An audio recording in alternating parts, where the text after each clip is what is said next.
Okay, so problem number 6 says a poll reported that the percentage of adults, P, is our 65% of adults were satisfied with their job, with the job the major airlines were doing. Suppose that 25, and that's going to be our N, our number of trials, adults are selected at random and the number who are satisfied is recorded. Complete parts A through E below. So it says part A, explain why this is a binomial experiment and choose the correct answer below.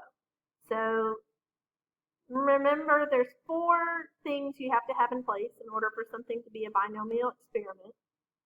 Number 1, you have to have 2 mutually exclusive outcomes. Either they're satisfied with the airlines or they're not. You have a fixed number of trials. In this case, that's 25 adults. The outcome of one trial does not affect the other. One person being satisfied with the airlines does not affect another person. And then number 4, the probability of success, in this case is 65%, is the same for each trial, and that's true. So this is A, it is the same for each. It is a binomial experiment. Okay, here in part B, it says find and interpret the probability that exactly 13 of them are satisfied with the airlines. And so this would be a binomial PDF problem because it's exactly 13. It's not less than, it's not greater than. So we're finding the probability that x equals 13. That's the way that we write that. And so to find this in our calculator, you're going to binomial PDF.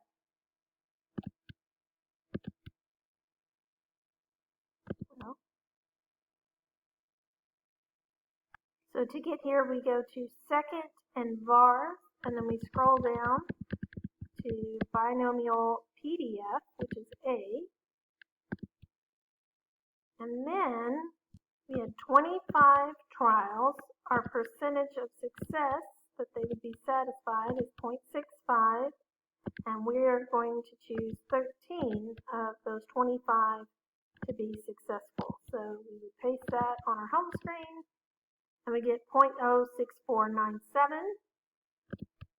So just be careful in your rounding, because when they say do this to, there's my 0.60497 to the nearest 10th, to the nearest 4 decimal places.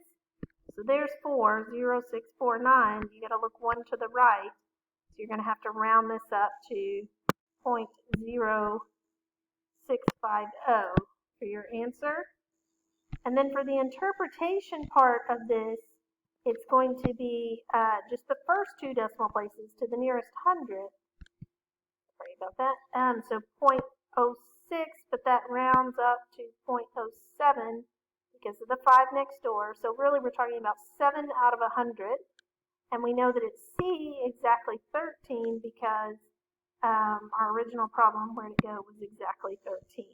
So it's not 13 or more, it's not less than 13, it's exactly 13, and 7 out of 100 approximately is what that would round to. Then in part C, this is where it starts getting tricky. You're finding the probability that at least 21 of them are satisfied with the airlines, 21 out of the 25. So we're going for a probability of x is greater than or equal to 21. Now remember with me, our calculator doesn't do 21 greater than, and so if I want to do a greater than situation, I have to do 1 minus the less than. And remember, the reason for this is there's a 100% chance for anything that's going to happen. Remember, it's like the 70% chance rain versus the 30% not rain. These are complements of each other. And so if I want the opposite of what I'm looking for, in this case, since my calculator won't find greater than 21, I just take 100% minus the opposite. So 1 minus 1, 100%, same thing, and minus x is less than 21. So less than, anytime it's less than instead of just equal to exactly, we use the binomial CDF. And so this will be 25 for the number of trials, 0.65 for the percentage of success, and 20, because remember, if we're doing integers, it has to be 1 less than, right? Because we're not doing decimals and fractions. And so if I want less than 21 on a number line, here's 21 and here's 20. So less than 21 is really 20 and below, because I don't include any of the fractions or the decimals there, right? So then the next greatest integer, it's almost like the greatest integer function, right? So let's go enter that. So same thing, I'm just going to copy and paste it, in fact, and then just change this 13 to a, oh no, because that's binomial PDF, we can't do that. So we're going to go to second vars, we got to go down to binomial PDF. I'm sorry, CDF, I keep saying PDF, CDF. So we've got our 25 trials, we've got our 0.65 for the probability, and then we have our 20, we want to know everything 20 and less than 20. And so 0.9679 is the probability, so 1 minus that, here's the 0.96795 that I got. So 1 minus that, let me erase this rain thing, came out to be 0.0320. So that is the number that I got for my probability.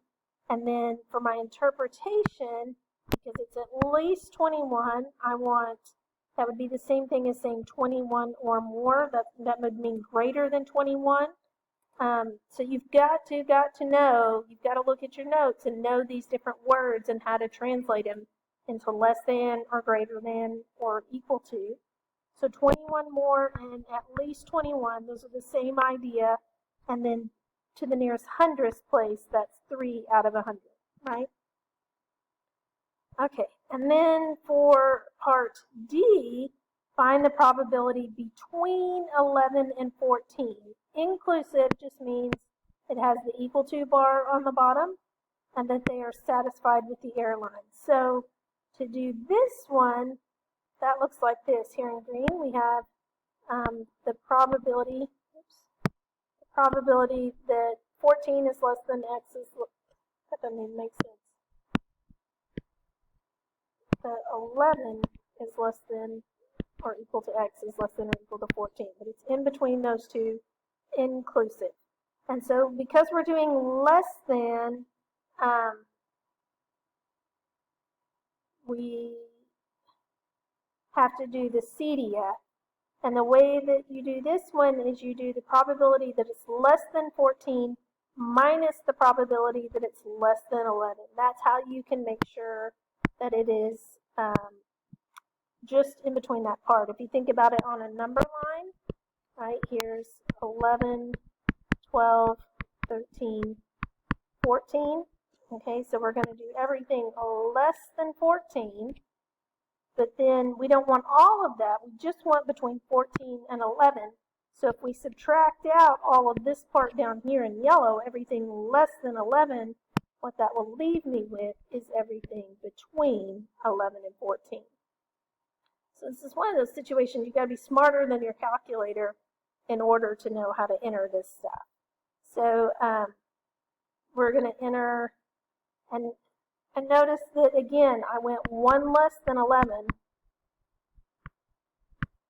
because if I want to include that 11, if it's less than or equal to, I'm really got to go 10 or below so that that 11 is included and not cut out of that in between 11 and 14. All right, so we're going to put these in our calculator. Okay, so here I am on the calculator. I've got my binomial CDF, 25 trials, 0.65 probability, and an x value of 14. All right, we have that probability, and now we're going to go do the same thing for 10 or less. Oops. That's supposed to be 0. And then we're going to subtract the 2, the 14 probability minus the 10 probability, and that gives us 0.2195, which was our answer, 0.2195, and then you have to interpret it. So between 11 and 14, it's not this one. It's not no more than, well, yeah. Yeah, because it's not, this would mean no less than 14. Yeah, it would mean this way, 14 and greater than, and 11 and less than. Sorry, 11 and less than. So we don't want that one. We want between 11 and 14.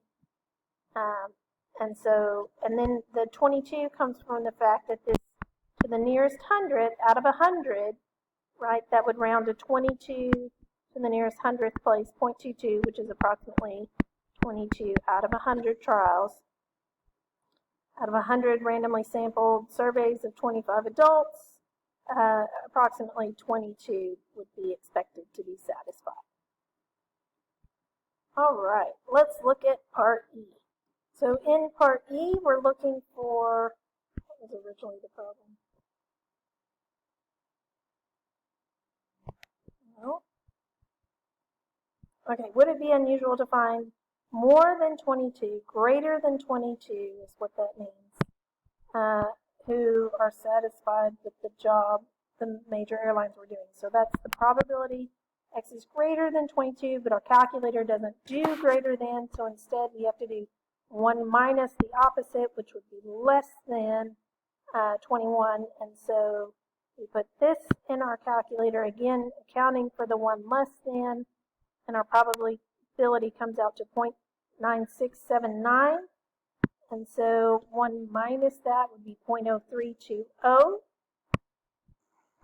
And so then to find out if something is unusual, you have to find the mean and the standard deviation.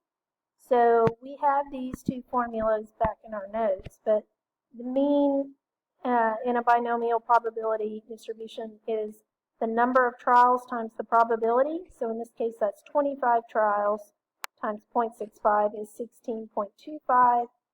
And the standard deviation is the number of trials times the probability times 1 minus the probability, all square rooted. So that's 25 times 0.65 times 1 minus 0.65 square rooted comes out to 2.3. So in this case, we have 16.25 is our mean. Anything, the rule is anything more than 2 standard deviations away would be considered unusual. So in this case, we're looking at 3 out of 100, right? And so we've got 2 standard deviations would be 16.25 minus 2.3 minus another 2.3 gets us to 11.65. And so our probability is way below that. And so since it's way far to the left of 2 standard deviations, it's way below 11.65. This is indeed unusual.